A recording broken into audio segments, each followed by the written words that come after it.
How to make permanent plant tags. When we started our fruit forest, we didn't have permanent plant tags. And as a result, we now have a citrus grove because all the plant names washed off our markers. We learned our lesson and set out to find an affordable way to create permanent plant tags. For $50, you can make an unlimited amount of plant tags, and after 4 years, our tools are still going strong and our permanent plant tags have proved to be invaluable. You can make plant tags cheaper by using aluminum cans, and you can make them more expensive by using copper flashing.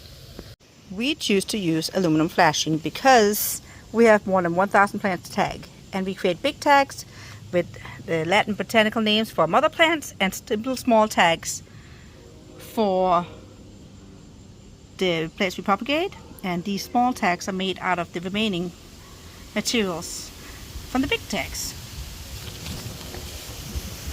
To make these plant tags, you need a roll of aluminum flashing, or you can use aluminum cans or copper flashing. You need a pair of metal cutters, a metal stamping set, and we prefer the 1/4 size. You need a hammer or mallet.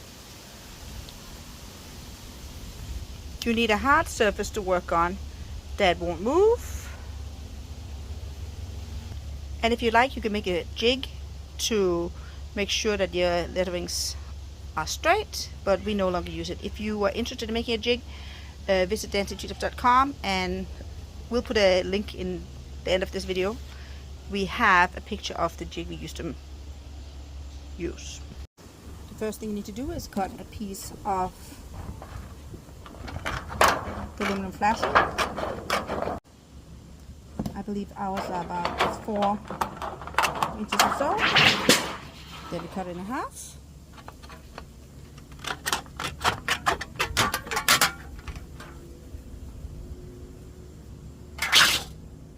You can create your plant tags in whatever shape you want, but we've tried to come up with this rounded corner plant tag just to prevent having sharp edges in the garden, you know, with little kids running around and accidental prone gardeners. And then we have these little small tags that we create out of the corners that we cut off for the big plant tags, and those we use for all the plants we propagate off the mother plant.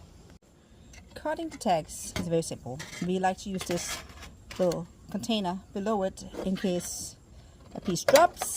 We don't want to have sharp metal pieces in the backyard. Little feet, dogs, cats. It's just better be safe. And here's the little piece that we make the small tag out of. There we go.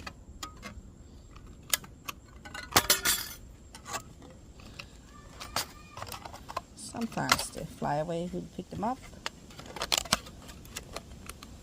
around the corners as much as possible. And there we go. And then to make a small one, very similar. We're not as precise with these. Usually we make these in a bunch, so we'll put 10 little tags ready just to make sure that we make it easier for ourselves, and that takes less time. There you go, there's a little one. We just got in some new blueberries, and this tag is the main tag, and I like to set up the letters as much as I can just to make it easier on myself. It's going to be a little loud, so cover your ears, but I'll try to show you the process. So before I begin, I always like to set up as many letters as possible and make sure that the letters are turned the right way before you start stamping.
plant tag made.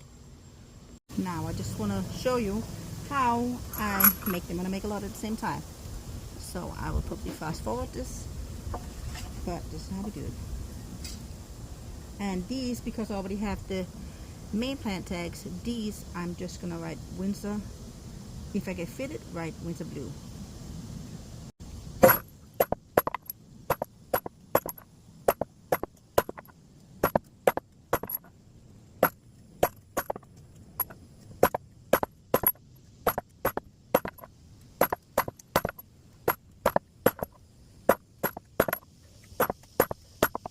That's how we make permanent plant tags. We are on a very low budget, but these plant tags have lasted us 4 years. No rust, and the tools are still going strong. The flashing, I think we're probably on a 4th roll of flashing, but we have a lot of plants.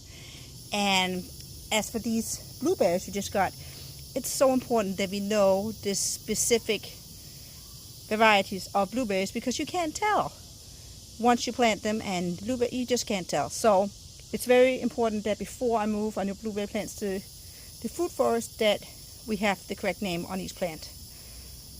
So I just want to show you this little kit we have. It's a little plastic bin. We just like to have everything in one place, so it is easy to take out when we need it, and also whenever I get a chance I make more of these that I need, so I don't have to start cutting every time. And if you get any new plants, it's really simple to just go make them. I usually have a list on my phone where I write the names of new plants that come in.